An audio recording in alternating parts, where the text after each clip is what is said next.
رواق غدیر میں آج کی مناسبت سے شب شعر کی محفل برپا کی گئی ہے، جو شعراء صرف شعر ہی نہیں بلکہ حال دل سنا رہے ہیں۔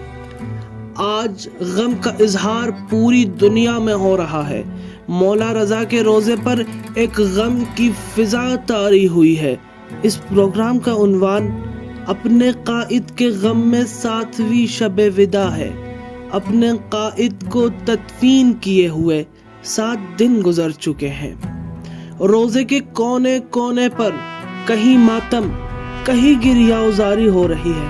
آج اس شخصیت کا ہفتم ہے جس کو دنیا سلامی دیتی ہے۔ آج ان کے احترام میں غم منا رہے ہیں۔